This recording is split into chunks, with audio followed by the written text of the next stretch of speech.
My life might have been tougher than the average person's. I didn't have a dad, and it was just my single mom who raised me all by herself. We were estranged from our relatives, so Mom was all alone in her efforts. She managed to send me to college, but years of hardship took their toll, and she passed away due to illness around the same time I graduated.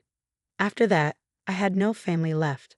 I landed a job at a regular company and met my wonderful husband, Tony. Tony, an executive at a client company, was a bit older than me.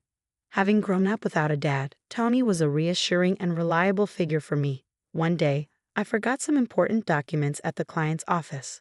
Realizing this, I decided to rush back without telling my boss, intending to retrieve them. However, I didn't have a pass to enter the client's building, which my boss usually handled.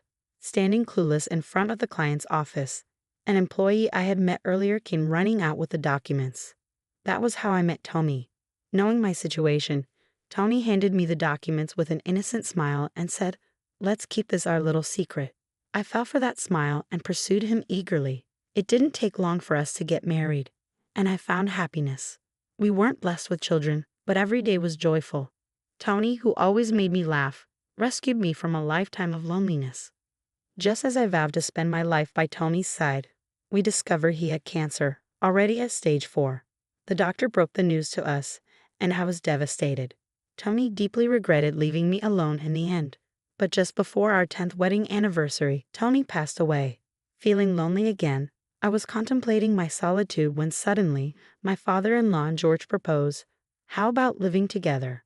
George was the only person who genuinely rejoiced and celebrated our marriage. Initially, when Tommy and I decided to marry, I had no family, so I was met with skepticism from Tommy's circles and relatives. Some relatives even opposed our marriage. However, George never cared about me having no family, and after the marriage, treated me like his real family. Tommy's mother, Marie, had passed away when he was young, so George had been living for many years with his real sister, Lily. Maybe that's why George was so handy and could manage all household tasks. He was also a great cook, often visiting our home to treat us with delicious meals. Lily, who lived with George, was single and didn't have a steady job. She used to earn quite a bit from door-to-door sales. But since that company went bankrupt, she struggled to find stable employment and was doing odd jobs. Most of the living expenses were covered by George's income, but a few years ago, George's legs grew weak, and he quit his job. They were barely getting by on his small earnings and pension.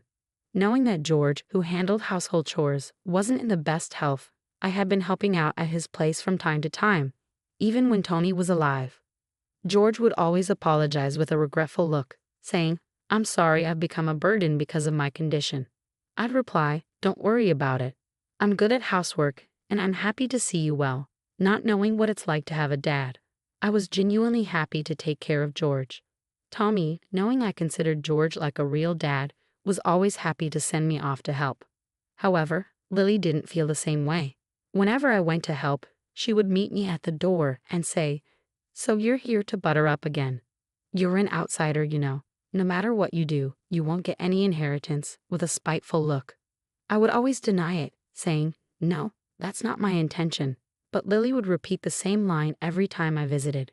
Despite her continuous sarcasm towards me, Lily never attempted to do any housework. Ideally, Lily, who had been living there all along, should have been the one doing the chores. But she would always go out and not return until late at night. Even when she was home and saw me helping, she would just hurl insults at me and then retreat to her room, seemingly satisfied. George noticed this behavior and warned Lily, but it had no effect. He then apologized to me again, saying I'm sorry because of this. Even though I didn't mind taking care of George, living together would mean facing Lily every day. I asked for some time to think about George's offer.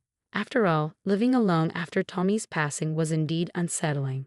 Having someone reliable around is completely different, especially since the offer came from George, who was like a dad to me. Despite Lily's harassment, I concluded that I could endure it to live a better life. I strongly preferred returning to a home with George over going back to an empty house. Later, I moved in with George, bringing only a few belongings. I was familiar with George's house, knowing where everything was except for the inside of Lily's room. Whenever I passed by, I could smell cigarette smoke, but her door was always closed. When I offered to clean her room occasionally, she accused me of being a thief. "No way, don't enter my room without permission. You might steal something." I protested. I would never do such a thing. "You can't be sure. After all, you have no family to trouble, right?" Every time Lily spoke to me, she would use words like outsider and remind me of having no family, knowing these were the words that hurt me the most. She knew I couldn't retort and deliberately used them. Once her door was half open and I could see inside. Confirming Lily wasn't there, I peeked in to find cigarette butts, alcohol bottles, and trash scattered on the floor. I hesitated for a moment, but knowing Lily would accuse me again, I quietly closed the door. Since Lily was mostly out during the day, I could spend the day in peace by avoiding her in the mornings and evenings, enduring the harsh treatment. This life continued for several months. Lily's harassment persisted, but during this time, George's health deteriorated day by day. Recently, walking became difficult for him, leading to more bedridden days. His health worsened, catching colds more frequently. Despite hospital visits, his condition did not improve, and a year into living together, he couldn't get out of bed anymore. I suggested hospitalization, but George stubbornly refused. Seeing this, Lily loudly accused me in front of George. "Ever since you came to this house, George's health has been declining. Are you putting something in his food, I wonder?" George looked at his sister but no longer had the energy to admonish her. Then, turning to me, he wore the same apologetic expression as before. Perhaps he was worried that if he were hospitalized, Lily would torment me even more. I continued to care for George while trying to ignore Lily's constant badmouthing. Lily didn't care for her own brother at all. She only entered George's room to hurl insults at me. But as George's care was demanding, I barely reacted to her. Maybe because I didn't respond to her verbal abuse, she started throwing things at me when she was drunk. "Don't act all high and mighty cleaning our house. This is mine and George's home. Just stick to cooking or something," she yelled, splashing her drink on me. My head was drenched in alcohol, and some even spilled on George's bed. "Stop it, please. It's getting on George," I begged, trying to stop her, but Lily, drunk, wouldn't listen. "Don't order me around, you plague. You're the one weakening George." Her actions filled the room with a smell of alcohol. When Lily got like this, there was no stopping her until she was satisfied. Sometimes she would even hurl abusive words at George. "George, maybe it's time for you to find peace. If this continues, my living expenses will turn into your medical bills. This woman will be happy to be rid of her caregiving duties." She mercilessly spoke such cruel words to her own brother. George just looked at her with tearful eyes. All I could do was protect George and wait for the violence to end. Lily's drunken rampages were always predictable. She spent her days outside, frequently visiting a nearby lottery ticket vendor. One time, she returned home in a very good mood with her arms full of paper bags stuffed with sweets, and the smell of cigarette smoke was strongly emanating from her clothes. I once asked her, "Where have you been?" She replied, "None of your business. Even if I win the lottery, I won't give you a dime," and snickered as she walked into her room. She must have been in a good mood to accidentally reveal her lottery habit. That was when I first learned Lily spent her days at the lottery ticket vendor. I was curious how she managed to fund her lottery habit, but I was too frightened by her outbursts to ask. Whenever the lottery didn't pay off, Lily would inevitably drink and take her frustration out on me. She would come home, pull out alcohol from the fridge, and demand, "Hey, make dinner." Since she often returned late at night, I would prepare meals and run her bath. Neglecting these tasks would result in her throwing things and screaming, so I never had a moment's peace. Despite this, I dedicated myself to caring for George 24/7, actively engaging in his rehabilitation. However, George grew increasingly frail and struggled even to breathe. After several months of my devoted care, George passed away. Though he was too weak to speak, he mustered the strength to thank me. "You've been a great help." "Thank you." Hearing these final words from George made all my hardships seem worth it. He had supported my marriage to his son, and after Tony's death, he offered to live with me, an outsider. George was my greatest benefactor. With his passing, I found myself alone again, but I couldn't afford to be sentimental. Lily didn't lift a finger to help with the funeral arrangements, leaving everything to me. It was only after the funeral that I could truly reflect on my time with George. Because of his caring nature, distant relatives gathered to pay their respects. During the post-funeral meal, everyone reminisced about George. Even Lily listened quietly to the relatives' stories. He always stood by us, one said. Right, he was always there when we needed him, added another. George had always been a man of action, never expecting anything in return for his help. Hearing this, I felt happy, as if they were talking about me too. Then a relative broached the subject. What about the inheritance? There should be land and real estate left. Yeah, he inherited his wife's assets too, so it must be a considerable amount. Despite the funeral just ending, they started discussing the inheritance. Hearing this, Lily's eyes lit up. Right, I'm the closest blood relative, so I'll protect George's inheritance. Besides, I've been taking care of him, so I have a right to inherit, she confidently declared. Watching Lily's eyes sparkle, I felt a deep sense of unease. But I couldn't avoid the inheritance discussion. As the relatives were getting worked up over the inheritance, a man suddenly entered. Everyone looked at him, but judging by the relatives' faces, no one seemed to recognize him. Amid the strange atmosphere, the man handed out his business card and said, I've been entrusted with the will. Lily, sensing an opportunity, approached the lawyer and said, Really? Then let's open the will right here. Her eyes were shining again as she pulled the lawyer to a seat. The lawyer took out the will from his bag and began to read it in a calm manner. Lily's face turned red immediately. The relatives also became restless. The will stated that all of George's estate was entrusted to me and nothing was left for his biological sister. I was as surprised as anyone. Even though I lived with George, I was still an outsider. That he entrusted his entire estate to me was unexpected. Hearing the lawyer's words, Lily lost her bright eyes, her face filling with anger and hatred. How can he leave the inheritance to some unknown woman? This is unacceptable. Has George lost his mind?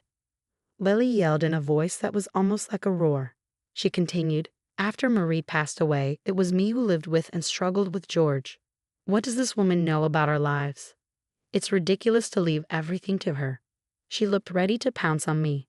Some relatives seemed to agree. Yeah, she lived with him for a long time. She's his real sister.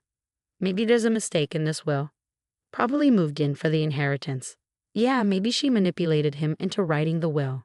The relatives, perhaps upset they weren't receiving anything, started to speculate wildly.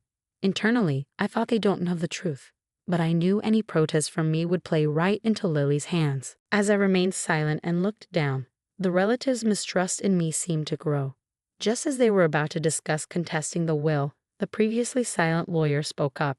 Decide what to do with this will after you see this, he said, placing an envelope and a USB memory stick on the table. Lily, with a puzzled expression, opened the envelope, and a multitude of photos spilled out. They showed Lily in a rage, swinging around bottles of alcohol. She turned pale and clutched the photos tightly. As the relatives gathered and saw more photos, they found images of Lily throwing things at me and George, and her entering a lottery ticket vendor. There were also pictures of her withdrawing money from a bank ATM. The lawyer explained promptly, these are photos of her withdrawing George's pension without permission. I realized then that she had been using George's pension for her lottery expenses. Lily was out almost every day. I had noticed her frequent visits to the lottery place, but I didn't know where the money was coming from. I received a fixed amount for household expenses, so I had no way to investigate. Seeing these photos, the relatives who had been suspicious of me now turned their doubtful eyes towards Lily. What's the meaning of these photos? Did you withdraw money for the lottery without permission? One relative asked. Lily, struggling for an explanation, said, I did it because George said it was okay. I only got angry and threw things because that woman was being unreasonable. George knew about it and stayed quiet. Then the lawyer added, we have more evidence to show, and opened a laptop, plugging in the USB drive. The same scene of Lily swinging alcohol appeared on the screen, but this time with audio. George, when are you going to die? Once you do, I'll get your inheritance. You must be wishing for death too, Lily's voice was heard saying. Incredibly, it was all recorded with video and audio. According to the lawyer, George, fearing for his and my life, had hired him before his death. He had secretly installed cameras and hired a detective to tail Lily, capturing her actions outside. He wanted to ensure that his estate wouldn't end with his sister after his death, so he asked for the will to be backed up with these photos and videos. I was astonished. George, who in his later years could hardly move and struggled to speak, had planned all this. I was astounded by George's resourcefulness to the very end. Lily seemed to have lost the energy to argue any further, looking down and clenching her teeth. With all this evidence presented, she must have realized that any excuses would not convince the relatives. She downed a bottle of alcohol in one go and slumped over the table.